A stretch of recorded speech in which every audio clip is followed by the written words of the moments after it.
Hello guys, welcome to my YouTube channel LWD। मैं हूं देवजीत घोष और आज हम लोग करने जा रहे हैं इंजीनियरिंग मैकेनिक्स। चलिए without any further delay let's dive into this lecture. आज का टॉपिक है motion in one plane suggested questions. जितने भी मोशन इन वन प्लेन के उस क्वेश्चंस होंगे उसमें मैं गिन चुनकर सजेस्टेड क्वेश्चंस में लेके आया हूं और ये सारे के सारे क्वेश्चंस बहुत इंपॉर्टेंट है आपके एग्जाम पॉइंट ऑफ व्यू के लिए। तो चलिए देखते हैं कौन कौन से क्वेश्चंस हैं। पहले कुछ हम लोग करेंगे सिंपल क्वेश्चंस।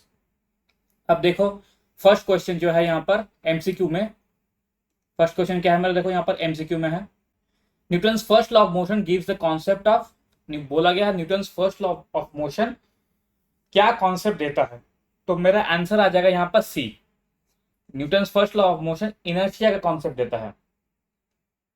कैसे, देखो Newton's first law of motion क्या डिफाइन करता है। अगर पूछे Newton's first law of motion क्या डिफाइन करता है, ये डिफाइन करता है कि if a body is in a state of rest और in a state of motion it will remain in a state of rest और in motion until an external force applied on it. मैंने क्या कहा, if.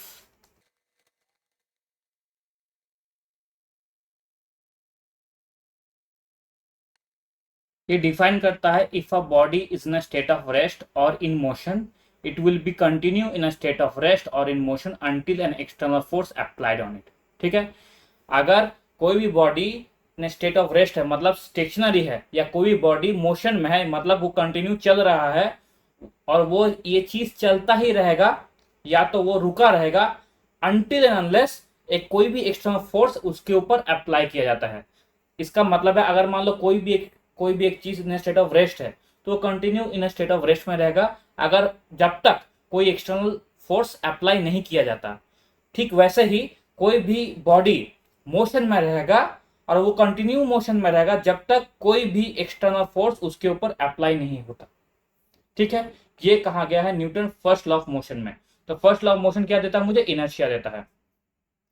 Question number 2, a jet engine works on the principle of conservation on the principle of conservation. मतलब jet engine कौन से principle of conservation में काम करता है। तो देखो, पहला है मास, दूसरा है एनर्जी, तीसरा है लीनियर मोमेंटम, फोर्थ है मेरा एंगुलर मोमेंटम। तो मेरा आंसर हो जाएगा लीनियर मोमेंटम। ठीक है, तो ये चीज याद रखना, jet engine works on the phenomena of conservation of linear momentum. ठीक है, it works it works on the phenomena of conservation of linear momentum. ठीक है, अब आता है 3 नंबर क्वेश्चन पे। The angular velocity of second hand of a clock is. Second hand of a clock का angular velocity क्या है। तो यहां पर देखो, अगर हम लोग देखेंगे एक क्लॉक, अगर हम लोग यहाँ पर एक क्लॉक हम लोग यहाँ पर ड्रॉ करते हैं, मान लो ये क्लॉक है यहाँ जो हम लोग यहाँ पर ड्रॉ कर रहे हैं। ठीक है, ये क्लॉक है। इस क्लॉक में जो मेरा सेकंड है, जो मेरा सेकंड का जो मेरा एरो है, ये तो मेरा सेंटर होगा। ठीक है, ये जो सेकंड का एरो है, तो ये 1 मिनट में मतलब 60 सेकंड में कितना घूमता है। तो ये पूरा घूमेगा, ये टोटल घूम के इधर आएगा। तो 60 सेकंड्स में, ठीक है, ये 60 सेकंड्स में कितना घूमता है। तो यहाँ पर देखो मेरा थीटा क्या हो जाएगा, थीटा मेरा हो जाएगा यहाँ पर 360 मतलब का 2 पाई। 360 मतलब 2 पाई।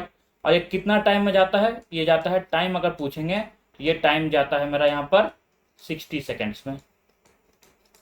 तो एंगुलर वेलोसिटी मतलब omega, omega is equals to change of displacement, rate of displacement. तो ये मेरा हो जाएगा D theta by D T, यही है रेट ऑफ डिस्प्लेसमेंट। तो यहाँ पर क्या है मेरा 2 पाई बाई 60। डी थीटा क्या हो जाएगा मेरा यहाँ पर 2 पाई होगा, क्यों, क्योंकि पहले देखो जीरो था, पहले जीरो था और मैं यहाँ पर कितना ट्रेवल किया, मैं सीधा घूम के यहाँ आ गया। तो मेरा ट्रेवल हुआ, मेरा डिस्प्लेसमेंट कितना हुआ टोटल का 360, 2 पाई मेरा डिस्प्लेसमेंट हुआ। ठीक है, 2 पाई मेरा डिस्प्लेसमेंट हुआ, तो 2 पाई मेरा डिस्प्लेसमेंट हुआ, तो 2 पाई बाई 60। तो अल्टीमेटली ये मेरा पाई by 30 radian per second. Radian per second क्यों, क्योंकि ओमेगा का मेरा यूनिट क्या होता है, ओमेगा का मेरा यूनिट होता है रेडियन पर सेकेंड। ठीक है, रेडियन पर सेकेंड। ओके, समझ में आया। चलो नेक्स्ट देखेंगे। नेक्स्ट है क्वेश्चन टू प्रैक्टिस। ठीक है, पहला क्वेश्चन है what is the unit of angular velocity. Solution 1 number. तो अगर मान लो ये मेरा एक सर्कल है, ये मेरा एक क्या है सर्कल। ठीक है, सर्कल है ये मेरा, और इसका ये है मेरा रेडियस, ये है रेडियस। मान लो पहले ये यहाँ था, ठीक है, पहले ये यहाँ था, इस पॉइंट पे पहले था, कोई भी एक जो ए है मान लो वो इस पॉइंट पे था, लेकिन after certain amount of time, certain amount of time वो कहाँ गया, वो इस पॉइंट पे गया, ठीक है, वो इस पॉइंट पे गया इधर, ये है मेरा बी। तो ये मेरा एंगल हो जाएगा थीटा, थीटा हो गया मेरा एंगल। तो एंगुलर, ठीक है, मेरा यहाँ पर देखो एंगुलर डिस्प्लेसमेंट, एंगुलर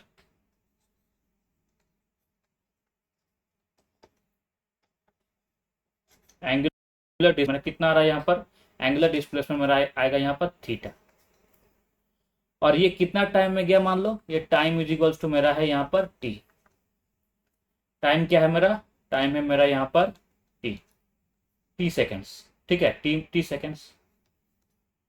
तो एंगुलर वेलोसिटी, एंगुलर वेलोसिटी क्या होता है, rate of change of displacement, ठीक है, एंगुलर वेलोसिटी होता है rate of change of displacement या रेट ऑफ डिस्प्लेसमेंट कोई भी, ठीक है। अगर W है मेरा angular velocity, angular velocity, W क्या है मेरा एंगुलर वेलोसिटी, W क्या है मेरा एंगुलर वेलोसिटी। और एंगुलर वेलोसिटी को क्या डिफाइन करते हैं, एंगुलर वेलोसिटी डिफाइन करते हैं rate of displacement, rate of displacement या rate of change of displacement. कि मान लो अगर अगर ये थीटा 1 पे था और ये अल्टीमेटली थीटा 2 पे गया, तो चेंज क्या हुआ, थीटा 2 माइनस थीटा 1, ये होगा चेंज। तो यहाँ पर rate of change of displacement भी हम लोग लिख सकते हैं, ठीक है। लेकिन फिलहाल W is equal to rate of displacement. तो ये मेरा क्या हो रहा है, देखो ये मेरा है theta by T, theta by T, और थीटा है मेरा रेडियन में, थीटा मुझे किस में लेना है, रेडियन में, और टाइम किस में है मेरा, सेकेंड में। तो ये मेरा हो जाएगा यूनिट, क्या होगा मेरा यूनिट, रेडियन पर सेकेंड।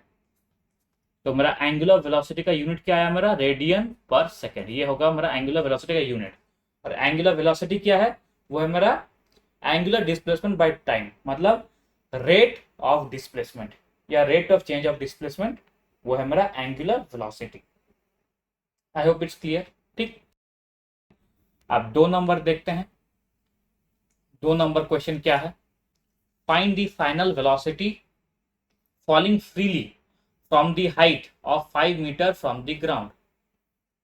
लेकिन फॉलिंग फ्रीली क्या है, फाइंड द वेलोसिटी, यहां पर एक चीज मिसिंग हो गया, find the velocity of the stone, of the stone, कोई भी पत्थर, falling freely from the height of 5 metre from the ground, ठीक है। अब इस चीज को भी हम लोग देखेंगे।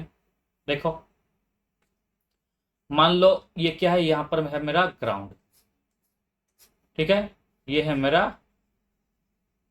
ग्राउंड, ओके, ये है मेरा ग्राउंड।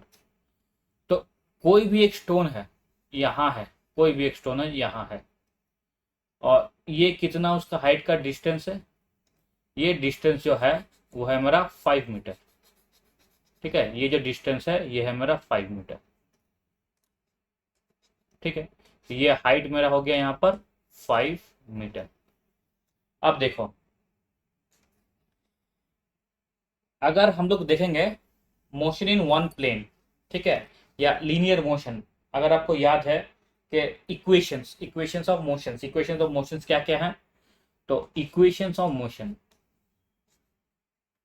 कितने इक्वेशंस है, 3 इक्वेशंस है, कौन कौन से, 1 पहला v is equals to you plus A T, दूसरा v square is equals to you square plus 2as, तीसरा s is equals to you T plus half A T square.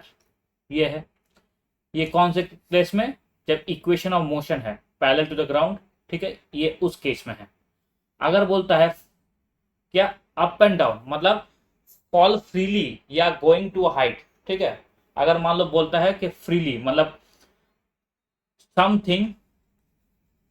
something that is coming towards the ground, from something that is coming towards the ground, something from a height above the ground, above the ground, ठीक है, above the ground, something from a height above the ground. अब मान लो इस case में ये जो मेरा equations है, क्योंकि ये स्ट्रेट लाइन मोशन का इक्वेशन है, ये थोड़े चेंज होंगे। क्या चेंज होंगे कि देखो b तो सेम रहेगा, सिर्फ s की जगह मेरा क्या आ जाएगा, ये मेरा आ जाएगा हाइट, s की जगह मेरा आ जाएगा हाइट। पहला बात हाइट आएगा, क्योंकि हम लोग कहाँ रहे हैं, हम लोग नीचे जा रहे हैं या तो ऊपर जा रहे हैं, तो ऊपर जाएंगे तो हाइट होगा, नीचे जाएंगे तो हाइट होगा। तो हाइट है मेरा या ऊपर या नीचे जाने का जो मेरा वेरिएबल है वो मेरा हाइट। अब देखो अगर मान लो कोई भी चीज अगर मान लो नीचे आ रहा है, कोई भी चीज क्या आ रहा है, नीचे आ रहा है, तो acceleration due to gravity, acceleration due to gravity, acceleration due to gravity किधर आएगा, वो भी मेरा नीचे ही आएगा। एक्सिलरेशन ड्यू टू ग्रेविटी क्या आएगा, ये मेरा नीचे ही आएगा। लेकिन अगर कोई भी चीज ऊपर जा रहा है, ठीक है, कोई भी चीज क्या जा रहा है, ऊपर जा रहा है विद वेलोसिटी मान लो v, यहाँ पे मान लो विद वेलोसिटी v नीचे आ रहा था, ये विद वेलोसिटी v ऊपर जा रहा था, तब एक्सीलरेशन ड्यू टू ग्रेविटी क्या होगा, ऊपर जाएगा नीचे आएगा, भाई ये भी नीचे ही आएगा। ड्यू टू ग्रेविटी हमेशा टूवर्ड्स दी अर्थ आता है, towards the surface of earth, तो वो हमेशा ऊपर से नीचे ही आएगा। ठीक है, तो इस केस में देखो, इस केस में दो इक्वेशन बनेंगे। क्या दो इक्वेशन, देखो तो पहले हो जाएगा मेरा h is equals to ut plus half at², ये इक्वेशन बनेगा, ये एक इक्वेशन मान लो। और 2 number equation h is equals to ut minus half at²। ये माइनस मैंने क्यों लिखा, ये माइनस में इसलिए लिखा ताकि गलती कर रहे हो ये आपको समझ में आए। ये इक्वेशन एक्चुअली इस केस के लिए गलत है। क्यों गलत है, क्योंकि अगर मैं यहां पर माइनस ले रहा हूं, इसका मतलब जो मेरा टोन है वो अप जा रहा है, इसलिए देखो यहां पर माइनस करेंगे तो ये माइनस का ए आएगा। और माइनस का ए कब आएगा, जब कोई भी मोशन अगेंस्ट जाएगा। जो acceleration due to motion, acceleration due to gravity क्या होता है, वो मेरा होता है वेक्टर क्वांटिटी। तो ऊपर से नीचे जब आएगा तो ही मेरा प्लस होगा, एक्सेलरेशन ड्यू टू ग्रेविटी, ठीक है, वो तब मेरा प्लस होगा। और उस समय इस ए को हम लोग लिखते हैं जी में, इस ए को हम लोग लिखते हैं किस में, जी में लिखते हैं। ठीक है, तो इस केस में ये माइनस हाफ GT² नहीं आएगा। क्यों, क्योंकि बॉल मेरा ऊपर से नीचे आ रहा है। बॉल किधर से आ रहा है, मेरा ऊपर से नीचे आ रहा है। It is coming down, it is coming down. अगर ऊपर से नीचे आएगा मेरा तो मुझे ये इक्वेशन फॉलो करना है, ये इक्वेशन नंबर 1। लेकिन अगर डाउन टू अप जाता है, डाउन टू अप मतलब नीचे से ऊपर, तो ही मैं इस इक्वेशन को फॉलो करूंगा। समझे, तो यहां पर इक्वेशन क्या आ रहा है हमारा, देखो ये तो मेरा नीचे ऊपर से यहां पर नीचे की तरफ जा रहा है, इस तरफ जा रहा है, ऊपर से इस तरफ आ रहा है, यही पूछा है। तो अभी देखो पूछा एक्चुअली क्या है, फाइंड दी फाइनल वेलोसिटी। तो h इज इक्वल्स टू क्या होगा, तो h is equals to ut plus half at², ut plus half at², ये एक है, यही होगा ना। लेकिन इस केस में देखो मुझे तो यहां पर t पता नहीं, मुझे एक्सेलरेशन ड्यू टू ग्रेविटी मान लो अगर g है तो 9.8 ले सकते हैं, लेकिन मुझे t पता नहीं, तो क्या करेंगे, तो दूसरा फॉर्मूला है, देखो कौन सा, ये वाला फॉर्मूला, ये 2 नंबर दिखाई दे रहा है, ये वाला फॉर्मूला हम लोग यूज करेंगे। वो क्या है, देखो ये वाला फॉर्मूला, वो मेरा होगा यहाँ पर v² is equals to u² plus 2gh।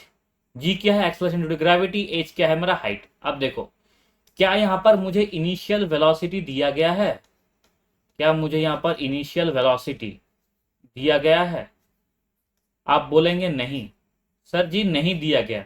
अगर इनिशियल वेलोसिटी नहीं दिया गया तो मेरा यहाँ पर u हो जाएगा 0। क्यों u 0 होगा, बिकॉज u को ही हम लोग इनिशियल वेलोसिटी कहते हैं। यू को ही हम लोग इनिशियल वेलोसिटी कहते हैं, और फाइनल वेलोसिटी किसको कहते हैं, वी को। वी को हम लोग कहते हैं फाइनल वेलोसिटी,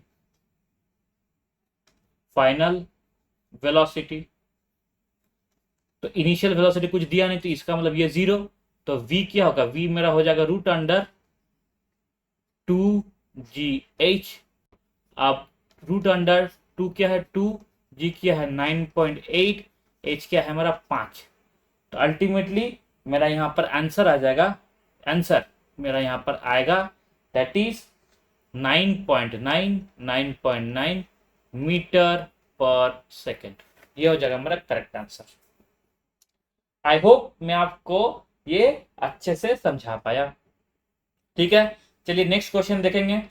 तो नेक्स्ट क्वेश्चन है establish the relationship between linear velocity and angular velocity. Relationship चाहिए between linear and angular velocity.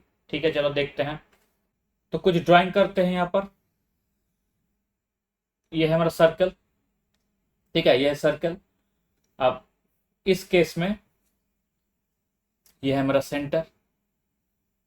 मान लो ये ए है, जहां पर ये स्टार्टिंग था ए है, और ये फाइनल है मेरा बी। ये है मेरा बी, ये ए से बी तक गया ये। तो ये मेरा क्या हो जाएगा, ये मेरा हो जाएगा थीटा एंगुलर डिस्प्लेसमेंट। थीटा क्या है मेरा, एंगुलर डिस्प्लेसमेंट। और इसको मान लेते हैं मेरा रेडियस। क्या मानते हैं इसको, इसको मान लेते हैं मेरा रेडियस। तो अगर अगर बोला जाए कोई भी बॉडी, मान लो बॉडी ए, या ए मान लो is traveling on a circular path, एक कोई भी हो, ये एक पॉइंट है। बॉडी बॉडी मतलब एक कोई भी मान लो बॉडी है, बॉडी इज ट्रैवलिंग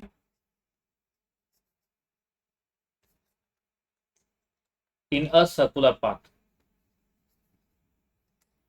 अगर बॉडी सर्कुलर पाथ में ट्रेवल कर रहा है, तो मान लो ये पॉइंट ए से पॉइंट बी की तरफ जाएगा। तो एक्चुअली में वो कितना डिस्टेंस जा रहा है, ये है मेरा डिस्टेंस, ये है डिस्टेंस या डिस्प्लेसमेंट, जो भी बोलो, या तो डिस्टेंस बोलो या डिस्प्लेसमेंट बोलो। एक्चुअली ये तो यही जा रहा है ना, पॉइंट ए से पॉइंट बी में जा रहा है। ठीक है, पॉइंट ए से पॉइंट बी में जा रहा है। ये है मेरा एंगुलर डिस्प्लेसमेंट, एंगुलर डिस्प्लेसमेंट। तो एंगुलर डिस्प्लेसमेंट मेरा क्या हुआ देखो, एंगुलर डिस्प्लेसमेंट, एंगुलर डिस्प्लेसमेंट है मेरा यहाँ पर, एंगुलर डिस्प्लेसमेंट मेरा है थीटा। लेकिन मुझे ये डिस्टेंस चाहिए, तो ये डिस्टेंस मिलने के लिए क्या होगा, ये मेरा हो जाएगा लीनियर। ये मेरा हो जाएगा लीनियर, क्योंकि ये रेडियल लाइन में है, ये है ना, ये तो रेडियल लाइन में पेरीमीटर है ना, ये पेरीमीटर है, ये पार्ट पेरीमीटर है। तो मैं इसको लीनियर भी बोल सकता हूं कि लीनियर डिस्टेंस या लीनियर डिस्प्लेसमेंट ट्रैवल्ड। तो लीनियर, ठीक है, डिस्टेंस या डिस्प्लेसमेंट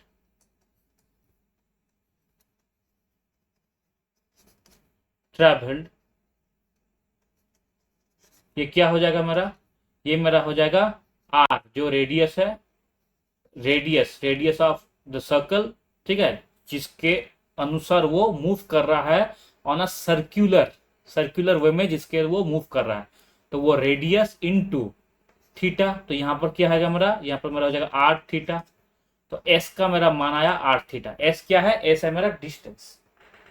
ओके, अब क्या करेंगे, इसी डिस्टेंस को हमें क्या चाहिए, वेलोसिटी चाहिए। तो वेलोसिटी क्या होता है, वेलोसिटी मेरा होता है displacement by time, differentiation of displacement by time, यही होता है मेरा वेलोसिटी। ठीक है, चलो तो इसी को करेंगे वेलोसिटी। तो v is equals to displacement में क्या आ रहा है देखो, आर थीटा डिवाइड बाय मेरा क्या आ रहा है टाइम। तो D of R theta by D T, यही आएगा। अब ये जो आर है, आर मेरा क्या है, रेडियस है, और रेडियस क्या है मेरा, कांस्टेंट है। ऐसा तो नहीं सर्कुलर बढ़ता छोटा घटता जा रहा है, कभी बढ़ रहा है कभी घट रहा है, ऐसा तो नहीं है। ये तो मेरा कांस्टेंट है। जैसे कांस्टेंट ये होता है, तो मेरा आर क्या हो गया, बाहर आ गया। अब वो मेरा हो जाएगा D by D T theta, ये मेरा हुआ। अब देखो डी थीटा और डी टी क्या होता है, D theta by D T ये होता है मेरा रेडियन, मतलब डब्ल्यू, डब्ल्यू मेरा है एंगुलर वेलोसिटी, ठीक है, यही होता है। तो यहाँ पर मैं यहाँ पर लिख सकता हूँ आराम से, तो D theta by D T ये है मेरा एंगुलर वेलोसिटी, तो ये मेरा हो गया आर, ये मेरा हो गया W, where W is equals to angular velocity, ठीक। तो एक्चुअली में V जो कि है मेरा linear velocity, linear velocity V है मेरा लीनियर वेलोसिटी, वो क्या आ गया मेरा R मतलब रेडियस इनटू एंगुलर वेलोसिटी।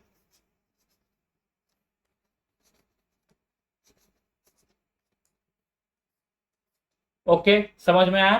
चलो नेक्स्ट देखेंगे, next question, write down the law of conservation of momentum, ठीक है, law of conservation of momentum लिखना है।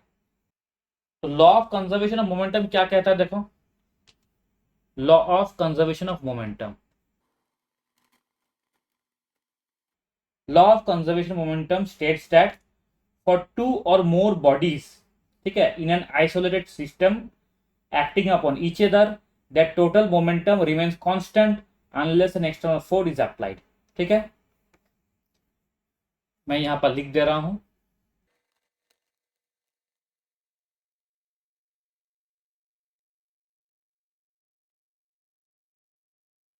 ठीक है, फॉर टू और more bodies in an isolated system acting upon each other their total momentum remains constant unless an external force is applied. इसका मतलब है, मान लो ये बॉडी है, ठीक है, ये बॉडी है, ये मूव कर रहा है, ठीक है, ये बॉडी है, ये मूव कर रहा है, मान लो एम वी से, तो ये है मेरा मोमेंटम, ये है मेरा मोमेंटम। तो अगर बताया जाए कि ये मेरा है इनिशियल मोमेंटम, ये क्या है मेरा इनिशियल मोमेंटम, अगर कोई भी मेरा फोर्स अप्लाई नहीं करता है, कोई भी मेरा फोर्स, मान लो कोई भी एक फोर्स, अगर एक्सटर्नल कोई भी फोर्स अप्लाई नहीं करता है, तो ये इनिशियल जो मोमेंटम इस फ्रेम में है, ये है मेरा फ्रेम ऑफ रेफरेंस, इसी फ्रेम में, frame of reference, after time T, after time, after time T एक और फ्रेम ऑफ रेफरेंस में, एक और फ्रेम ऑफ रेफरेंस में वो सेम बॉल उसी मोमेंटम से मूव करेगा, ठीक है। अगर कोई एक्सटर्नल फोर्स यहां पर नहीं हो रहा है, अगर कोई एक्सटर्नल फोर्स इसके ऊपर अप्लाई नहीं हो रहा है, तो ही ये केस पॉसिबल है, तो ही ये केस पॉसिबल है। अगर मान लो कोई भी एक्सटर्नल फोर्स आ जाता है, तो मेरा कंजर्वेशन ऑफ मोमेंटम नहीं होगा, कंजर्वेशन ऑफ मोमेंटम वो नहीं कर सकते, ठीक है। Momentum can neither be created nor can be destroyed, यह बात भी याद रखना कि momentum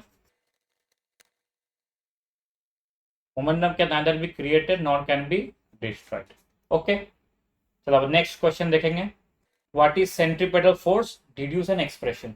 what is centripetal force, तो सेंट्रीपेटल फोर्स मतलब जो फोर्स रेडियस के अलोंग एक्ट करता है ड्यूरिंग अ सर्कुलर मोशन, ठीक है, और वो करता है अवे फ्रॉम द सेंटर, वो मेरा होता है सेंट्रीफ्यूगल फोर्स, वो मेरा होता है सेंट्रीफ्यूगल फोर्स।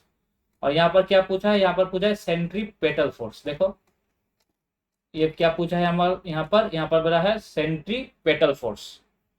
तो सेंट्रीपेटल फोर्स क्या है, जो टूवर्ड्स द सेंटर, वही फोर्स जो towards the centre of the rotation में एक्ट करता है, वो मेरा होता है सेंट्रीपेटल फोर्स। इसको थोड़ा समझेंगे, देखो मान लो ये है मेरा, ठीक है, ये है मेरा पॉइंट ऑफ सेंटर। अब यहाँ पर एक बॉल है, बॉल है, और ये बॉल इससे जुड़ा हुआ है, टाइड है ये बॉल, और ये घूम रहा है, ठीक है, इसको रोटेट कर रहा है, रोटेट कर रहा है रेवोल्यूशन में, तो ये सम मान लो ओमेगा से ये रोटेट करता जा रहा है, ये घूमता जा रहा है। तो कोई भी ऑब्जेक्ट जब वो सर्कुलर पाथ में घूमता है, तो उसको एक फोर्स एक्सपीरियंस होता है, ठीक है, उसको एक फोर्स एक्सपीरियंस होगा। मान लो अभी इस पॉइंट पे यहाँ है, तो इस पॉइंट पे इधर होगा, ये कोई एक पॉइंट है, ये कोई दूसरा पॉइंट है, कोई मान लो यहाँ पर तीसरा पॉइंट है, ठीक है, सेम बॉल, एक ही बॉल सी पॉइंट पे भी यहाँ है, तो हर एक पॉइंट पे जैसे वो घूमता जा रहा है तो क्या होगा, वो एक फोर्स को एक्सपीरियंस करेगा, और ये फोर्स क्या होगा, ये फोर्स हो जाएगा टूवर्ड्स, ठीक है, ये फोर्स आएगा towards, towards the radius, towards the radius, ऐसा फोर्स आएगा टूवर्ड्स द रेडियस, जिस जिस जिसके ऊपर वो घूम रहा है, ठीक है, टूवर्ड्स द रेड मतलब उस पॉइंट ऑफ रोटेशन में टूवर्ड्स द रेडियस की तरह वो टू एक्ट, मतलब radially inward towards the radius में वो एक्ट करेगा, वो फोर्स एक्ट करेगा, तो वो फोर्स को बोलते हैं हम लोग सेंट्रीपेटल फोर्स। देखो लिख दे रहे हैं यहां पर,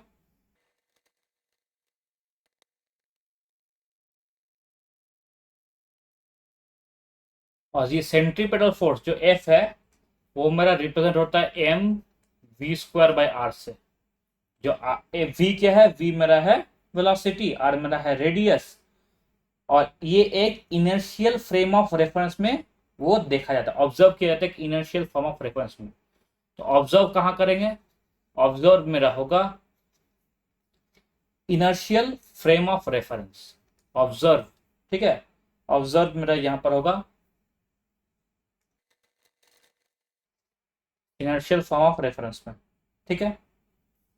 तो F is equals to M V square R, M मेरा मास, वी है मेरा वेलोसिटी, आर है मेरा रेडियस, ठीक है। एम इक्वल्स टू मेरा mass, V equals to velocity and R equals to radius,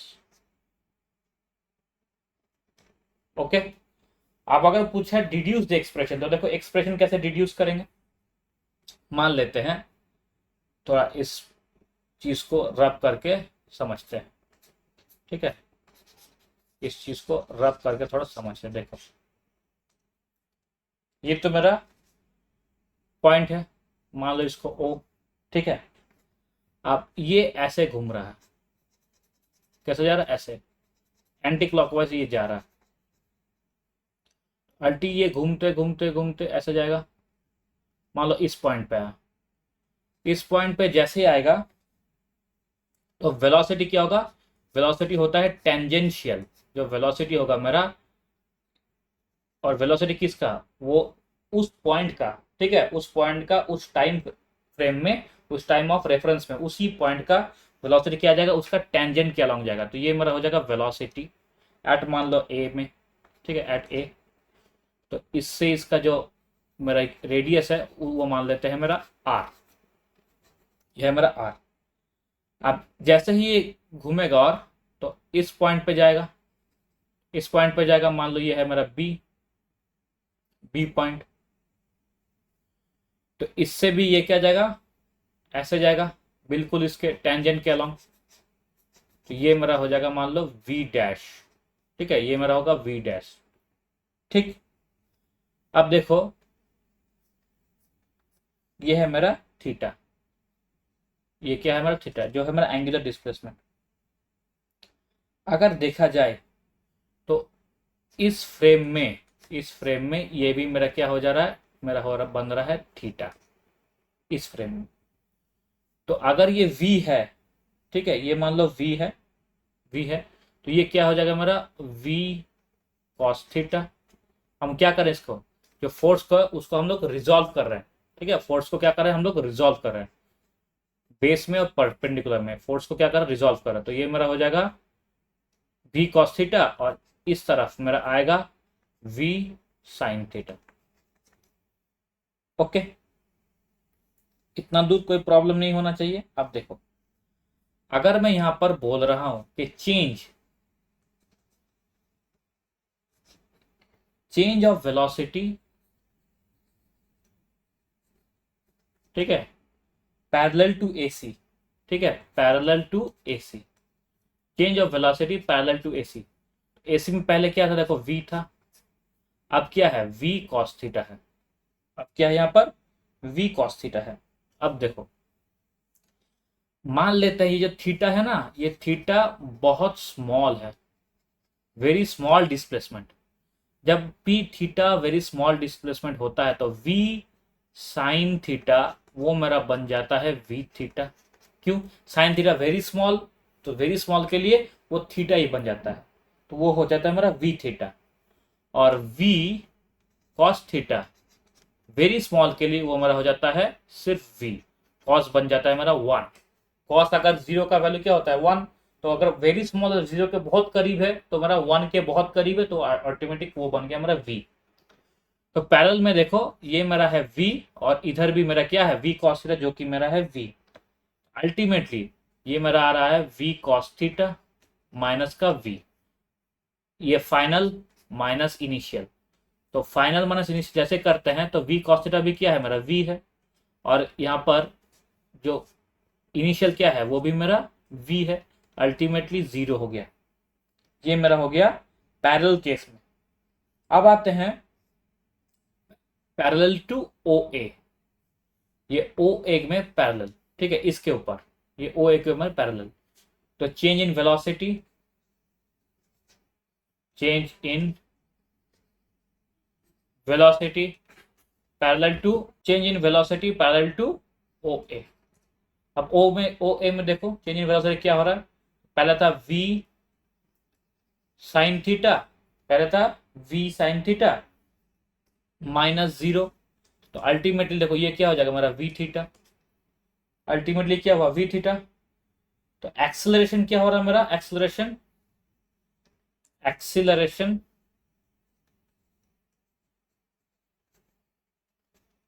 acceleration along O A, acceleration along ओ ए, ये क्या मेरा हो जाएगा देखो v theta by T, v theta by T यही ना होगा एक्सेलरेशन, वो मेरा होगा velocity, change in velocity by time, यही होता है acceleration, change in velocity by time. तो चेंज इन वेलोसिटी में v थीटा है बाई टाइम, तो अल्टीमेटली ये क्या आ गया मेरा, ये अल्टीमेटली आया मेरा v इंटू ओमेगा। तो ये हो गया मेरा एक्सेलरेशन अलोंग ओ ए। तो ओ ए एक्चुअली ये क्या, ये एक रेडियल है, दिखाई दे रहा है, ध्यान से देखो, ये जो ओ ए है ये क्या है, ये तुम्हारा रेडियल डिस्टेंस है, रेडियल। तो एक्सेलरेशन किस और जा रहा है, वो मेरा अलोंग द रेडियल में जा रहा है, अलोंग द रेडियल, ठीक है, अलोंग द रेडियल में जा रहा है। तो सेंट्रीपेटल फोर्स, अगर बोले सेंट्रीपेटल फोर्स, सेंट्रीपेटल फोर्स अगर बोलता है, सेंट्रीपेटल फोर्स क्या हो जाएगा मेरा, mass into acceleration, mass of the Bob जो भी वो घूम रहा है इंटू एक्सेलरेशन, यही होगा सेंट्रीपेटल फोर्स। तो मास क्या हुआ m, एक्सेलरेशन में क्या हो गया मेरा v ओमेगा, ठीक है, ये मेरा हो गया centripetal force m v omega. और v को क्या लिख सकते हैं, v equal to r omega, ये हम लोग लीनियर वेलोसिटी में पढ़े हैं, लीनियर वेलोसिटी जब कंपेयर टू एंगुलर वेलोसिटी, ठीक है, लीनियर वेलोसिटी को एंगुलर वेलोसिटी में जैसे हम लोग करेंगे या कन्वर्ट करने जाएंगे तो v equal to r omega में एक रिलेशन है। तो इसी दौरान v को अगर, इस v को अगर हम लोग यहाँ प्लेस कर देंगे तो ये मेरा हो जाएगा m ओमेगा स्क्वायर r, इसको ऐसा कर दो, या क्या कर सकते हैं हम लोग ओमेगा को हम लोग ये लिख सकते हैं v बाई आर, तो ओमेगा को यहीं रिप्लेस कर दो दोबारा अगर करना चाहो, तो ये मेरा हो जाएगा m v square by R. तो वही तो था मेरा सेंट्रीपेटल फोर्स, यही तो था, ये देखो centripetal force m v square by R. समझ में आया, ठीक है। और ये किस ओर जा रहा है, ये मेरा जा रहा है towards the radius, towards the centre of the rotation, ये हमेशा अलोंग द रेडियस होगा, towards the centre of rotation जाएगा, ठीक है, ये जाएगा बिल्कुल ऐसे towards the centre of rotation, towards the centre of rotation. I hope it's clear, ठीक है। पांच नंबर हो गया। अब चलो अब देखते हैं 6 number, what is centrifugal force. अब सेंट्रीफ्यूगल फोर्स क्या है, सेंट्रीफ्यूगल फोर्स अब क्या है, देखो सेंट्रीपेटल फोर्स हम लोग देखा, क्या देखा कि वो क्या हो रहा है, एक मान लो सर्कल है, अगर ये सर्कल है तो centripetal force towards the radius में वो हिट करता है, towards the radius of the rotation. तो अगर मान लो कोई भी एक फोर्स, ठीक है, एक फोर्स मेरा towards the radius of rotation आया, तो ये जो मेरा बॉब होगा जो यहाँ पर घूम रहा होगा, तो वो तो रेडियस की तरह क्या हो जाएगा, वो कोलैप्स कर जाएगा। In order to balance this एक और फोर्स बनता है जो अलोंग द रेडियस होता है लेकिन आउटसाइड, मतलब towards the outside of the radius, मतलब अलोंग अलोंग द रेडियस लेकिन टुवर्ड्स द आउटसाइड, ठीक है, towards the outside, along the radius but towards the outside. तो इस फोर्स को, जो आउटसाइड का जो फोर्स है, जो आउटसाइड फोर्स जा रहा है, जो मेरा सेंट्रीपेटल फोर्स को बैलेंस कर रहा है, वो मेरा है centrifugal force.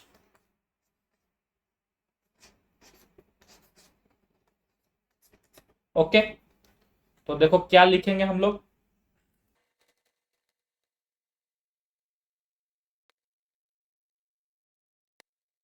Centrifugal force is a pseudo force, वो एक स्यूडो फोर्स है, वो एक इमेजिनरी फोर्स है जो क्या करता है, जो इस सेंट्रीपेटल फोर्स को बैलेंस करता है, ठीक है। तो pseudo force, centrifugal force is pseudo force in a circular motion which acts along the radius. देखो ये रेडियस के अलोंग ही एक्ट कर रहा है, पर it is directed away from the centre, but it is directed away from, वो centre के away में जाके वो अवे में जा रहा है, ठीक है, ये मतलब है।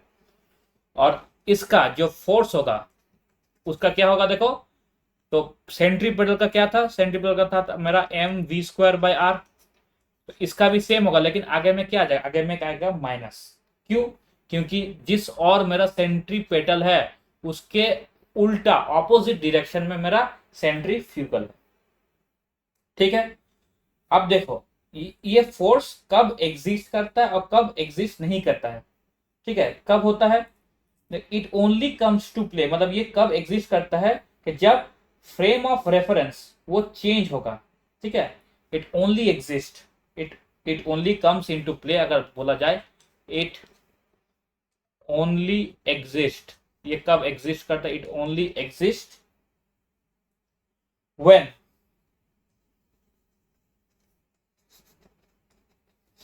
changing our reference frame, changing the reference frame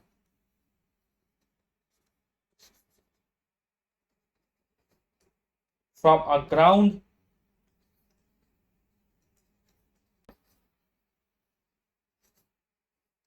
या inertial to a rotating reference frame। ये कब एग्जिस्ट करता है, जब हम लोग अपना रेफरेंस फ्रेम को ग्राउंड से कोई भी रोटेटिंग रेफरेंस फ्रेम में हम लोग चेंज करते हैं, ये तभी एग्जिस्ट करता है, ठीक, ये बात भी याद रखना है। ओके, सेंट्रीफ्यूगल फोर्स आपको मिल गया। चलो, तो a train was moving at a constant velocity of 90 km/h as it approached a station. The ALP applied brakes at a constant retardation of 0.5 meter per second square and stopped it at a station. How much time will it take to stop? कितना time वो उसने लिया, ठीक है। 7 number, तो initial velocity of the train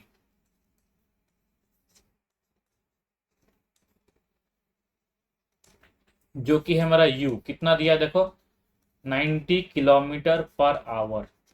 इसको अगर metre पर सेकंड में चेंज करना हो तो किससे डिवाइड किया जाता है, 5/18 से। तो 90 इंटू 5/18, 18 5 90, तो ये अल्टीमेटली हो रहा है 25 मीटर पर सेकेंड, ठीक है। अब रिटार्डेशन, उसने रिटार्डेशन मारा, कांस्टेंट एक्सेलरेशन कांस्टेंट रिटार्डेशन उसने मारा, तो रिटार्डेशन के माइनस एक्सेलरेशन, रिटार्डेशन या माइनस एक्सेलरेशन, ये कितना है मेरा, ये मेरा है 0.5 मीटर पर सेकेंड स्क्वायर, ठीक है। तो स्टॉप करना है, अगर स्टॉप करता है, सिंस इट स्टॉप्ड, पूरा का पूरा रुक गया, तो मेरा फाइनल वेलोसिटी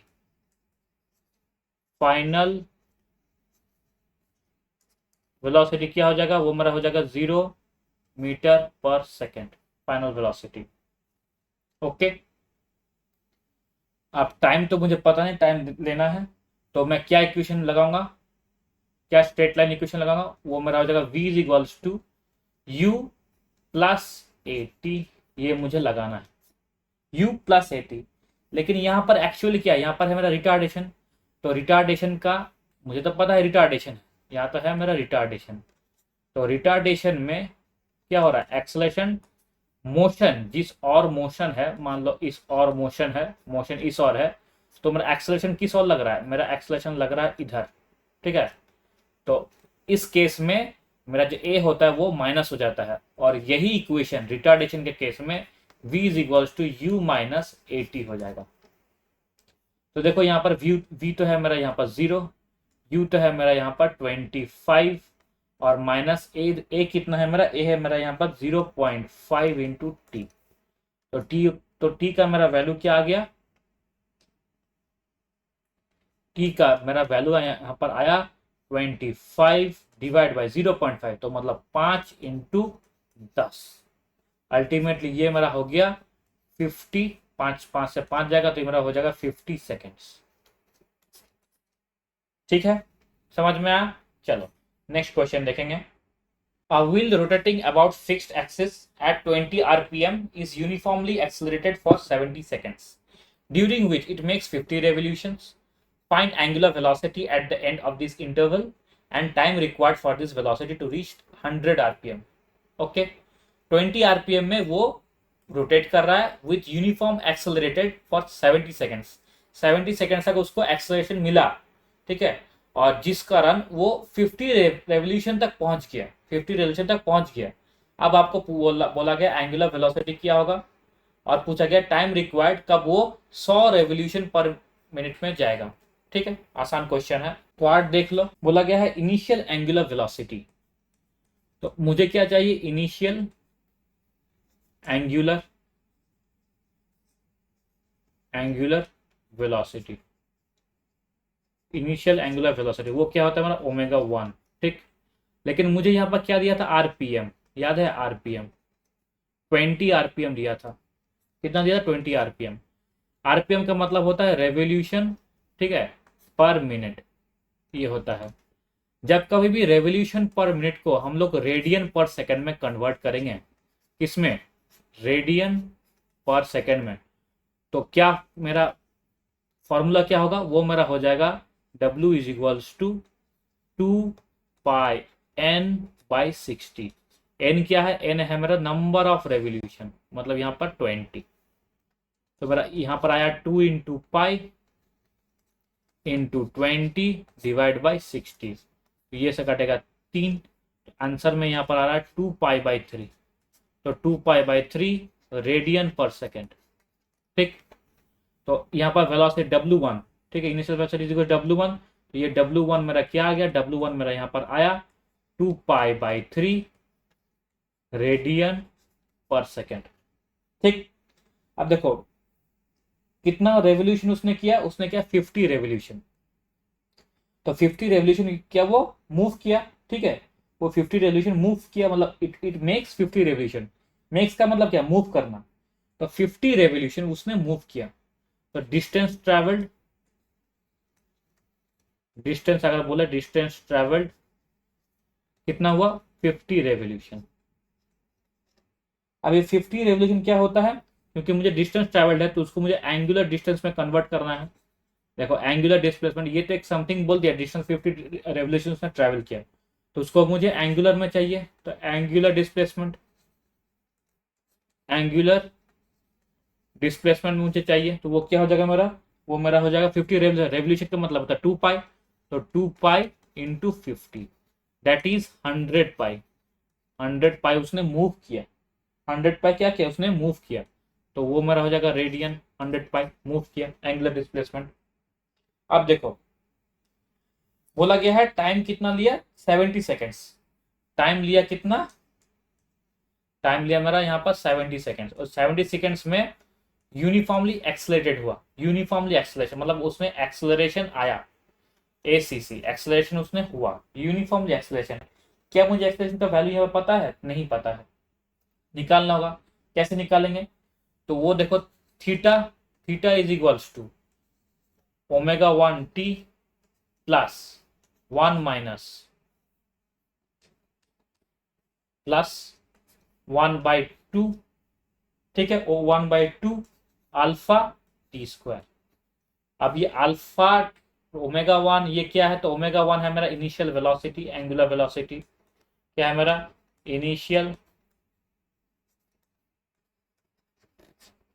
एंगुलर वेलोसिटी क्या है, अल्फा मेरा है एंगुलर एक्सेलरेशन, एंगुलर एक्सेलरेशन, ठीक है। और थीटा तो पता ही है मेरा क्या, डिस्प्लेसमेंट, एंगुलर डिस्प्लेसमेंट, ठीक। तो देखो यहाँ पर क्या आ रहा है, देखो थीटा, थीटा मेरा क्या आया था, थीटा मेरा आया था यहाँ पर 100 पाई। तो 100 pi is equals to omega T मेरा कितना आया था, 2 pi by 30, 2 pi by 3 omega 1। तो ओमेगा 1 आया 2 पाई बाई 3। टाइम कितना है, टाइम है हमारा 70 प्लस हाफ अल्फा मुझे पता नहीं ढूंढना है, और ये मेरा हो जाएगा 70 स्क्वायर। जैसे ही आप इसको कैलकुलेट करोगे, अल्फा का मेरा जो वैल्यू है वो मेरा आएगा, अल्फा का जो वैल्यू है वो मेरा यहाँ पर आएगा 0.068, 0.068 रेडियन पर सेकेंड स्क्वायर, ठीक है। ये हो जाएगा मेरा अल्फा का वैल्यू। जैसे इसको आप कैलकुलेट करोगे, आप कैलकुलेटर लेके इसको कैलकुलेट कर लीजिए, तो अल्फा का वैल्यू ये आएगा 0.068 रेडियन पर सेकेंड, ये मेरा अल्फा का वैल्यू। लेकिन देखो ये पूछा है एंगुलर वेलोसिटी एट 70 सेकेंड्स। तो पूछा क्या गया है कि एंगुलर वेलोसिटी 70 सेकंड के बाद एंगुलर वेलोसिटी क्या होगा 70 सेकंड के बाद, ठीक है। एंगुलर वेलोसिटी होगा, तो आफ्टर 70 सेकेंड्स, आफ्टर 70 सेकेंड्स जो कि मेरा वेलोसिटी यहाँ है, ये जो इनिशियल है ये बढ़कर फाइनल में पहुंचेगा, या कुछ और फाइनल में ना सही कुछ और वेलोसिटी में पहुंचेगा, उस केस में ये फाइनल एंगुलर वेलोसिटी होगा। इस केस में आफ्टर 70 सेकेंड्स में ये क्या हो जाएगा, इसमें फाइनल एंगुलर वेलोसिटी आएगा। तो सेम सिमिलर चीज, सेम चीज जैसे क्या होता है v is equals to you plus A T होता है, सिमिलरली यहाँ पर omega 2 is equals to omega 1 plus alpha T होगा। तो ओमेगा 2 मुझे पता नहीं, मुझे ढूंढना है, ओमेगा 1 पता है 2 पाई बाई 3, अल्फा मुझे मिल गया यहाँ पर 0.068, टाइम क्या है मेरा यहाँ पर 70 सेकेंड्स। तो अल्टीमेटली इसका मेरा आंसर आएगा 6.85 रेडियन पर सेकेंड, जो कि होगा मेरा ओमेगा 2 का वैल्यू। ओके, देख लेना, यही आंसर आएगा। ओके, अब देखो उसने पूछा है कि अगर फाइनल एंगुलर वेलोसिटी, ठीक है, अगर मान लो ओमेगा 2 100 आरपीएम से मूव करा था, time required for the velocity to reach 100 revolution per minute. तो अब देखो एंगुलर वेलोसिटी किस में मूव करा, 100 रेवोल्यूशन पर मिनट में मूव कर रहा है। तो ओमेगा टू किस में जा रहा है, 100 रेवोल्यूशन पर मिनट, 100 आरपीएम में वो मूव कर रहा है। फिर बोले थे आरपीएम से अगर कन्वर्ट करना है रेडियन पर सेकंड में, रेडियन पर सेकंड में, तो क्या करना होगा, तो ओमेगा इज इक्वल टू होता है 2 पाई एन बाई 60, ये होता है, एन कितना है 100, तो 2 into pi into 100 divide by 60, तो 20 से कटेगा ये 5, 20 से कटेगा ये 3, तो अल्टीमेटली ये हो रहा है 10, 5 to the 10, 10 pi by 3 radian per second. तो ये मेरा हो जाएगा equals to 10 pi by 3 radian per second, ये मेरा हो गया। अब मेरा W1 क्या था, W1 तो सेम था क्या, 2 pi by 3, 2 pi by 3 radian per second, ठीक है, 2 pi by radian per second. मेरा एंगुलर एक्सेलरेशन कितना था, 0.068 रेडियन पर सेकेंड स्क्वायर, यही था। तो क्या करेंगे हम लोग, सेम फॉर्मूला यूज करेंगे जैसे वहां पर किए थे कि omega 2 is equals to omega 1 plus alpha T. Omega 2 मेरा क्या आया 10 pi by 3 equals to 2 pi by 3 plus 0.068 into T. तो इस दौरान टी का मेरा वैल्यू क्या है, देखो यहाँ पर अगर जब इसको सॉल्व करेंगे तो टी का मेरा वैल्यू यहाँ पर आएगा 123.20 सेकेंड। तो इसको मान लो 123 सेकेंड, सिंपल, ठीक है, इसको मान लो 123 सेकेंड्स। आ गया, कोई प्रॉब्लम? चलो नेक्स्ट देखेंगे। ये था मेरा 8 नंबर क्वेश्चन। 9 नंबर क्वेश्चन देखो, यहां पर होगा 9 नंबर क्वेश्चन। अब देखो 9 नंबर क्वेश्चन में क्या दिया है। 9 नंबर क्वेश्चन में दो ग्राफ होंगे। 9 नंबर क्वेश्चन देखो, draw graphs displacement time graph when velocity is uniform. Velocity अगर यूनिफॉर्म हो तो डिस्प्लेसमेंट टाइम ग्राफ क्या होगा? Displacement time graph when velocity is increasing, increase होता है तो डिस्प्लेसमेंट टाइम ग्राफ क्या होगा? फिर velocity time graph when velocity is uniform, velocity uniform है तो उसका टाइम ग्राफ। और वेलोसिटी टाइम ग्राफ जब जब क्या velocity is increasing with initial velocity. ठीक है, चलो ये ग्राफ्स है, ग्राफ्स करने हैं हमें। चलो तो पहले क्या है, पहले है मेरा वेलोसिटी डिस्प्लेसमेंट टाइम ग्राफ, लिख देते हैं यहां पर displacement time graph. Displacement time graph कब? Velocity is uniform, velocity is uniform, ये है। ठीक है, तो एक ड्राइंग बनाते हैं, यहां पर एक ग्राफ बनाते हैं। ठीक है, डिस्प्लेसमेंट टाइम ग्राफ मतलब क्या, डिस्प्लेसमेंट हमेशा यहां रहेगा। ठीक है, डिस्प्लेसमेंट हमेशा यहां रहेगा, ये ऊपर की तरफ इंक्रीजिंग होगा, यहाँ पर हो जाएगा 0, ऊपर की तरफ जितना बढ़ेगा बढ़ेगा। और टाइम क्या है, टाइम रहेगा हमेशा एक्स एक्सिस पे। ठीक है, तो टाइम इस तरफ बढ़ेगा, ये मेरा है एक्स एक्सिस, ये मेरा है वाई एक्सिस। अब पूछा गया वेलोसिटी इज यूनिफॉर्म। अगर मान लो वेलोसिटी है यूनिफॉर्म, मतलब वेलोसिटी क्या हो रहा है, वेलोसिटी है कांस्टेंट। वेलोसिटी क्या है, कांस्टेंट। यूनिफॉर्म का मतलब वेलोसिटी है कांस्टेंट। अगर देखो वेलोसिटी कांस्टेंट होता है तो इसका मतलब क्या, वेलोसिटी का मतलब होता है मेरा यहाँ पर D S by D T, ये मतलब है वेलोसिटी के मतलब D S by D T. अब देखो D S by D T मतलब क्या, इक्वल डिस्प्लेसमेंट वो जा रहा है, इसका मतलब है जो ये जो डिस्प्लेसमेंट जा रहा है, इक्वल डिस्प्लेसमेंट जा रहा है इक्वल इक्वल टाइम में, इक्वल डिस्प्लेसमेंट जा रहा है इक्वल टाइम में। इस केस में ये जो ग्राफ है ये ऐसा आएगा, ये जो ग्राफ है ये बिल्कुल ऐसे जाएगा। ठीक है, जो ग्राफ है ये बिल्कुल ऐसे जाएगा। क्यों? देखो इक्वल डिस्प्लेसमेंट जा रहा है, जब जब टाइम यहां था उसने डिस्प्लेसमेंट यहां किया, अब टाइम यहां है उसने डिस्प्लेसमेंट यहां जा रहा है। तो देखो इक्वल डिस्प्लेसमेंट, ठीक है, equal displacement in equal interval of time. ऐसे अगर कम्युलेटिव हम लोग बढ़ते जाएंगे तो मुझे ये ग्राफ मिलेगा। ठीक है, तो डिस्प्लेसमेंट वर्सेस टाइम ग्राफ अगर देखा जाए वेलोसिटी ऑफ यूनिफॉर्म का, तो वो मेरा क्या हो जाएगा, a straight line, a straight line. ठीक है, passing from the origin, passing from the origin, a straight line passing from the origin, ये होता है। अगर ये इसको इंटीग्रेशन में भी देखना है तो कैसे देखोगे, देखो v तो क्या है मेरा, v तो एक कांस्टेंट है, यूनिफॉर्म मतलब क्या, कांस्टेंट। तो ds, ds मेरा क्या आएगा, integration of ds is equals to some constant into dt, यही आएगा।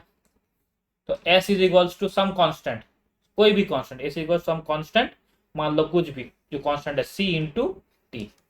तो अगर मान लो ये कांस्टेंट है, अगर मान लो t मेरा है या c को मान लेते हैं 1, मान लो c को 1, तो अगर मेरा t 1 है तो मेरा s भी क्या होगा 1। अगर t मेरा यहाँ पर 2 है तो s मेरा क्या हो जाएगा 2। तो ऑटोमेटिक यहाँ पर देखो ये बिल्कुल ऐसा एक ग्राफ रहेगा, समझे। अगर इस चीज को आप मतलब अप्लाई नहीं कर पा रहे हो तो इस तरह से आप उसको अप्लाई कर सकते हैं, ये चीज ध्यान में रखिएगा। अब देखो आता है वेलोसिटी इज यूनिफॉर्म, अब आया था कि इंक्रीजिंग वेलोसिटी।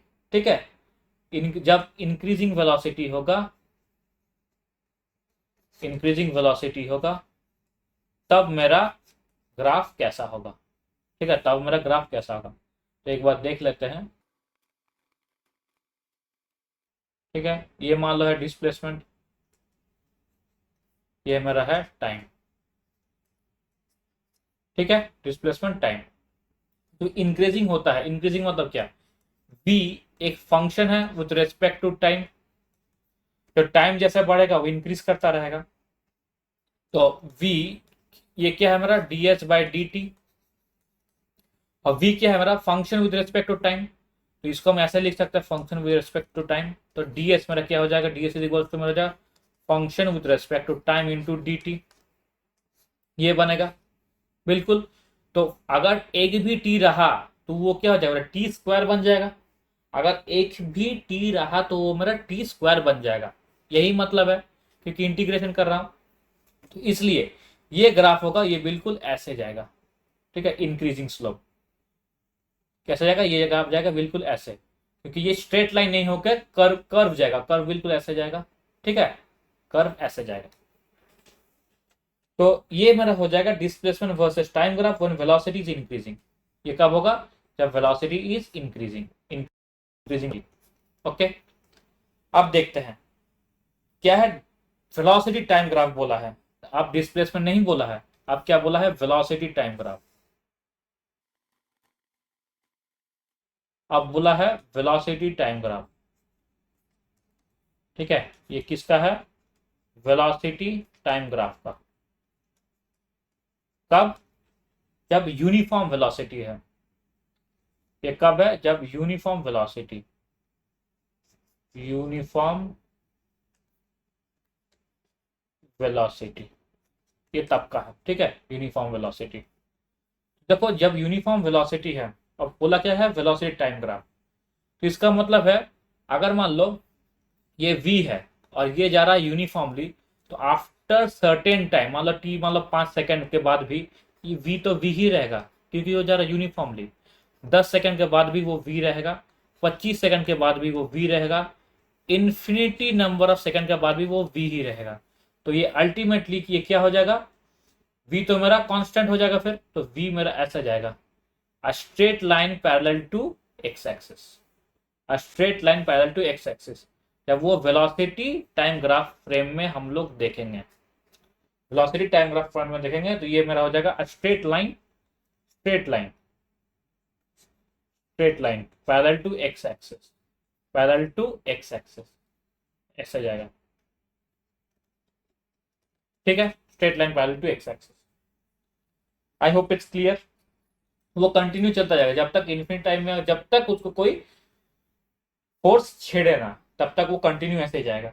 ओके, अब आते हैं दूसरे पे, when velocity is increasing starting with an initial velocity। क्या है, when velocity is increasing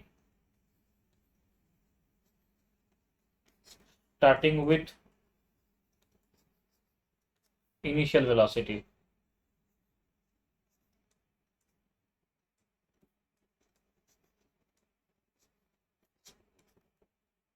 ठीक है, तो उसका देखो क्या होगा, देखो उसका,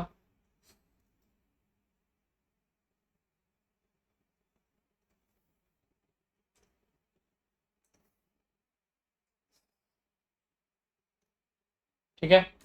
अब देखो, मान लेते हैं इनिशियल वेलोसिटी कुछ है, तो अगर इनिशियल वेलोसिटी कुछ है तो ये तो है मेरा वेलोसिटी, वेलोसिटी ऐसे जाएगा, और ये मेरा है टाइम। मान लो इनिशियल वेलोसिटी कुछ है, तो यहाँ पर कुछ होगा इनिशियल वेलोसिटी, ये मेरा, ये पॉइंट मेरा जाएगा इनिशियल वेलोसिटी।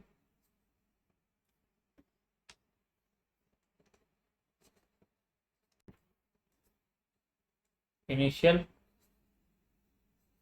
वेलोसिटी, अब क्या जा रहा है, अब वो इंक्रीज कर रहा है, ठीक है, और वो इंक्रीज कर रहा है, तो इनिशियल वेलोसिटी था, अब वो इंक्रीज कर रहा है। तो जैसे जैसे वो इंक्रीज करता जाएगा, तो वो कुछ ऐसे बनता जाएगा,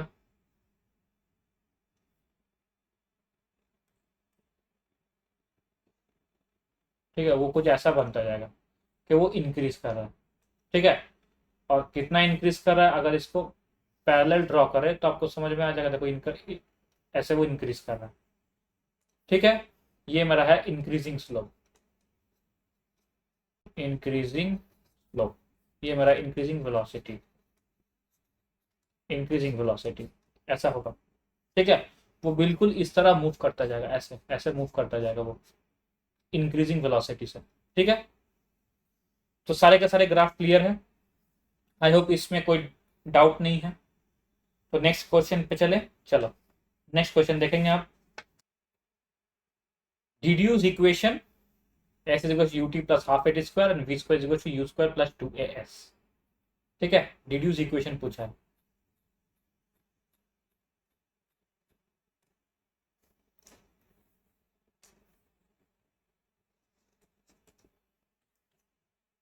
देखो इक्वेशन डिड्यूस करना है तो पहला इक्वेशन क्या है हमारा, S is equals to you T plus half A T square, इसको डिड्यूस करना है।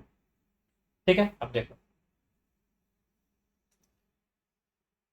क्या बोल सकते हैं कि एस है मेरा डिस्टेंस, तो एस क्या है मेरा, एस है मान लो मेरा है डिस्टेंस, डिस्टेंस ट्रेवल्ड, एस है मेरा डिस्टेंस ट्रेवल्ड। ठीक है, तो अगर डिस्टेंस ट्रेवल्ड हो तो डिस्टेंस ट्रेवल्ड, तो distance travelled is equals to average velocity,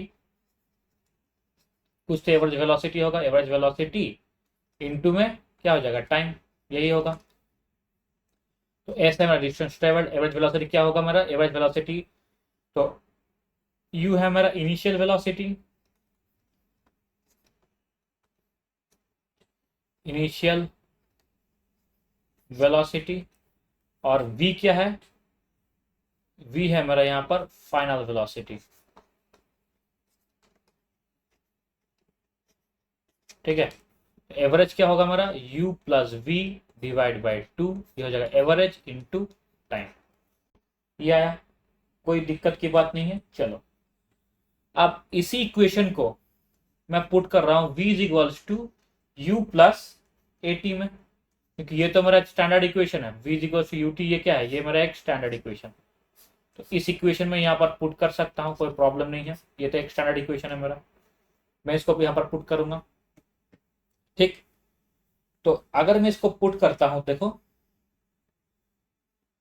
अगर मैं इसको यहाँ पर पुट करता हूं तो क्या हो जाएगा मेरा, देखो s is equals to, s is equals to क्या है मेरा, v is equals to you plus A t, तो s इज इक्वल्स टू इस v की जगह u प्लस ए टी बैठेगा, बिल्कुल, तो u प्लस v की जगह क्या बैठ रहा है, u plus A T divide by 2 into में t, ये आया।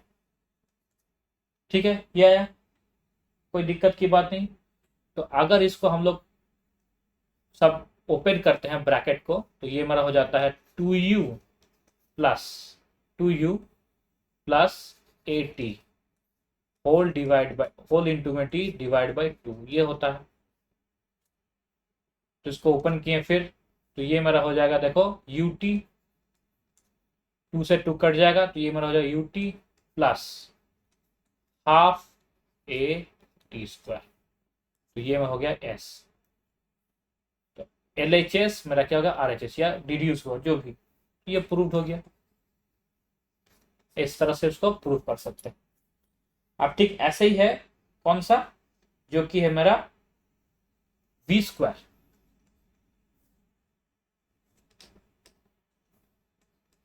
We square is equals to you square plus 2as है। सिमिलर तरीके से हम लोग प्रूफ करेंगे, बिल्कुल सिमिलर तरीके से।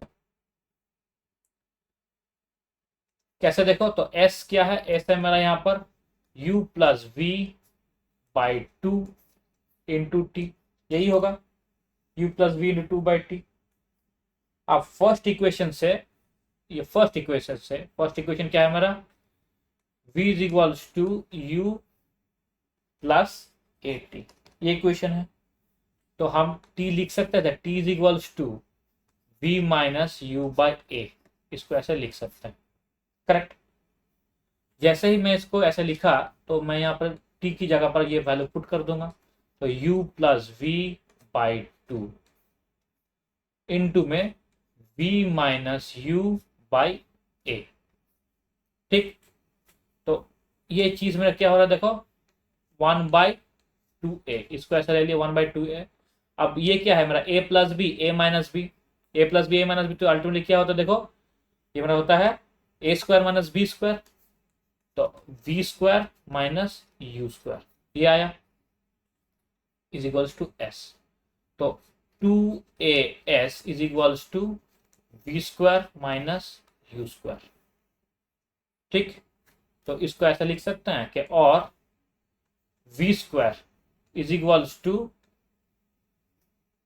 2as फिर जाएगा हमारा u स्क्वायर, या सिमजेनिस v square is equals to u square plus 2as। I hope it's clear, कोई प्रॉब्लम नहीं है, कोई दिक्कत की बात नहीं है, ठीक है। चलो, ये कौन सा क्वेश्चन था हमारा, ये हम लोग का 10वीं क्वेश्चन था। अब आएंगे 11वीं क्वेश्चन पर। 11 क्वेश्चन क्या है, from Newton second law of motion proof f is equals to m. ठीक है, ये प्रूफ करना है। तो क्या देखो, हमें प्रूफ करना क्या है, प्रूफ करना है f is equals to m, ये प्रूफ करना है।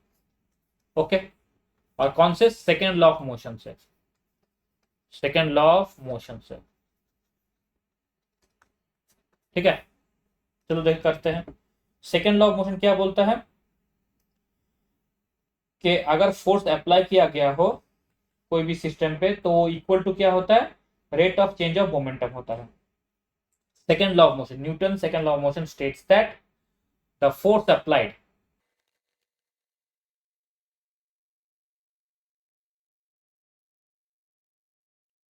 Newton's second law of motion states that the force applied to the system is equal to the rate of change of momentum with respect to time. अब देखो derive करना है, तो derive करना है अब, तो क्या हो, देखो यहाँ पर F इज इक्वल्स टू आ रहा है, F इज इक्वल्स टू क्या लिखा है, rate of change of momentum. तो P होता है मेरा momentum, momentum is equals to यहाँ पर P मोमेंटम। ये मेरा क्या हो जाएगा, dp बाय dt ये होता है, और momentum is equals to m into v, यही होता है मोमेंटम। तो इसको ऐसा लिख सकते हैं कि f is equals to d by dt mv लिख सकते हैं। अब देखो, मास तो हमेशा क्या होता है, कांस्टेंट होता है, मास तो कोई वेरिएबल नहीं है, मास तो हमेशा कांस्टेंट है। तो जब भी डिफरेंशिएट करेंगे, जो कांस्टेंट टर्म होगा वो क्या हो जाएगा, बाहर आ जाएगा। तो m d by D T v, तो ये जो dv बाई डी टी ये क्या होता है, dv by D T velocity का डिफरेंशिएशन अगर करेंगे तो मेरा क्या आएगा, एक्सेलरेशन आएगा। यहाँ पर f मेरा क्या आया, f इज इक्वल्स टू यहाँ पर आया मेरा f is equals to mass, ठीक है, इनटू एक्सेलरेशन। ठीक, I hope it's clear. Okay, कोई दिक्कत की बात नहीं है। चलो नेक्स्ट क्वेश्चन देखेंगे।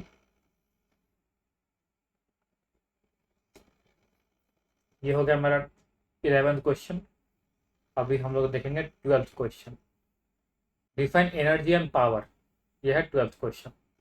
तो व्हाट इज एनर्जी, तो एनर्जी है, it's a capacity to do और टू परफॉर्म वर्क। थोड़ी सा अगर एनर्जी पूछा गया, एनर्जी क्या है, तो energy is the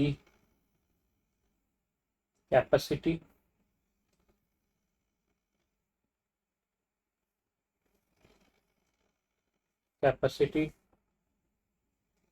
to do or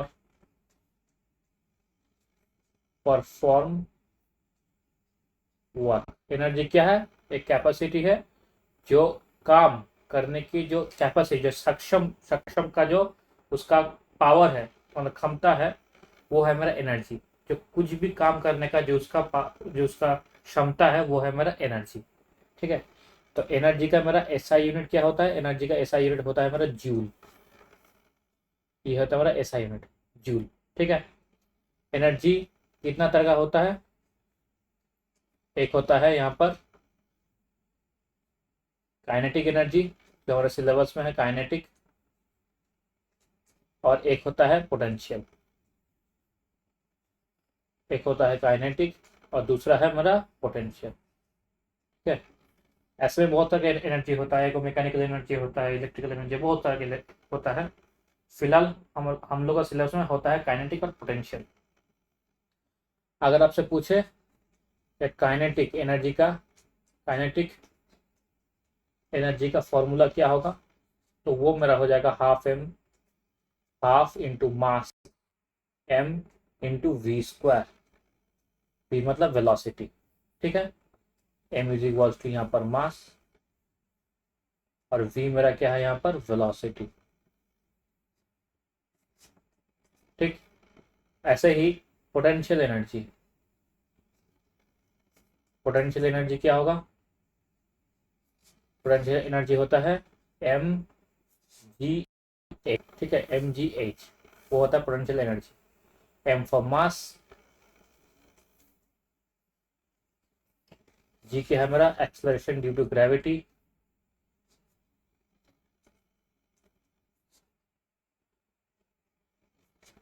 और हाइट क्या है, एच मेरा है हाइट, ठीक। और ये बात हमेशा याद रखना कि energy is neither created not destroyed, it can only convert from one form to another।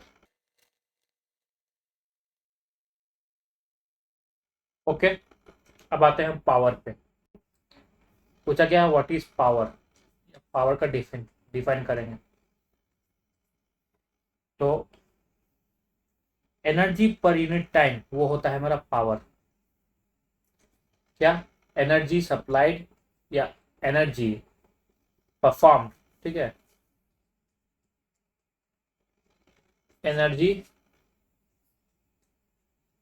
Per unit time, ये होता है मेरा पावर, ठीक है। एनर्जी पर यूनिट टाइम ये क्या होता है, ये मेरा होता है power.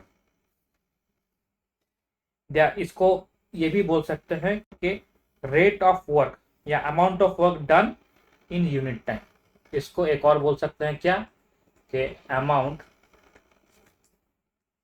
Of work done per unit time, per unit time, amount of work done per unit time, ये भी होता है पावर। तो पावर अगर ऐसे लिखे, power equals to work done और is equals to work done divide by time. Work done क्या होता है मेरा जूल बाय टाइम, टाइम क्या होता है मेरा सेकेंड, जूल बाय सेकेंड। इसको एक अलग यूनिट होता है वो होता है वाट, ठीक है।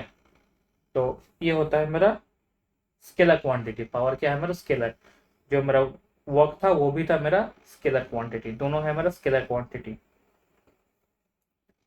तो पावर को हम लोग कुछ और टर्म्स पे भी रिप्रेजेंट करते हैं, जबकि होता है किलोवाट या मेगावाट, इसमें भी हम लोग रिप्रेजेंट करते हैं। किलोवाट का मतलब 10 to the power 3, 10 to the power 3, 10 to the power 3 watt, ये होता है किलोवाट। मेगावाट का मतलब 10 to the power 6 watt. Okay, समझ में आया। चलो नेक्स्ट क्वेश्चन देखेंगे, और ये हम लोग का है आखिरी question, that is question number 13। Question number 13, the power of water pump is 2 kilowatt, how much time will it take to lift a mass of 200 kg of water to a height of 40 metre. Okay, तो देखो power of a pump बोला है, तो power of a pump क्या दिया, power of a pump दिया है 2 kilowatt, इसका मतलब 2 into 10 to the power 3 watt ये होता है। और हाइट लिफ्टेड, हाइट लिफ्टेड मतलब कितना हाइट उठाना है, वो है मेरा 40 मीटर, 40 मीटर का हाइट यहाँ पर मतलब उठाना है। मान लो ये पावर है, ठीक है, ये क्या है, ये मेरा पंप है, तो इसका जो पाइप है उस पाइप को 40 मीटर वो उठा रहा है, ठीक है। ये जो हाइट है मान लो इस ये हाइट है, ये हाइट का मेरा वैल्यू है मेरा 40 मीटर, 40 मीटर उठाना है, ठीक है। तो पूछा गया है टाइम टेकन टू, मतलब वो जो पानी को उतना दूर उठाने के लिए कितना टाइम लगेगा, ठीक है। पहले पहले क्या चाहिए, वर्क डन चाहिए हमें, वर्क डन। वर्क डन, ठीक है, वर्क डन चाहिए। तो उठा क्या रहा है, उठा है मेरा मास, मास ऑफ वाटर उठा रहा है, मास ऑफ वाटर, और वो कितना है, वो है मेरा 200 किलो, 200 केजी। तो ये उठा रहा है, तो मेरा वर्क डन, या ऐसा बोलेंगे पोटेंशियल एनर्जी, वर्क डन या पोटेंशियल एनर्जी टू लिफ्ट, ठीक है, टू लिफ्ट द वाटर, कितना लगेगा, वो मेरा हो जाएगा यहाँ पर mgh। ओके, m कितना है मेरा, तो m है मेरा यहाँ पर, m है मेरा 200, g को क्या लेंगे, g को हम लोग लेंगे 9.8, h क्या है मेरा 40। इसका आंसर क्या आएगा, इसका आंसर आएगा मेरा 78400 जूल, ठीक है, 78400 जूल। ये होगा मेरा वर्क डन। तो पावर, पावर क्या होता है, ठीक है, पावर क्या होता है, पावर मेरा होता है work done divide by time. Power कितना दिया है, देखो पावर दिया है 2 into 10⁻³ watt is equal to work done 78400 divide by time. जैसे ही हम लोग यहाँ पर डिवाइड करेंगे, मतलब टाइम अगर जैसे निकालेंगे, टाइम मेरा निकलेगा t इज इक्वल टू मेरा निकलेगा 39.2 सेकेंड। तो आई होप आपको समझ में आया कि कैसे करना है, और इससे ज़्यादा क्वेश्चन इस टॉपिक के लिए आता नहीं है। यही एक सजेस्टेड क्वेश्चन है जो आपके एग्जाम पॉइंट ऑफ व्यू के लिए बहुत इंपॉर्टेंट है। तो अगर आपको ये सेशन अच्छा लगा हो तो please subscribe to my channel, इसको ज़्यादा से ज़्यादा लाइक कीजिए, ज़्यादा से ज़्यादा शेयर कीजिए, ताकि आपके दोस्त के पास ये वीडियो ज़रूर पहुँचे। तो चलिए, तब तक के लिए इतना ही। Thank you very much, have a nice day.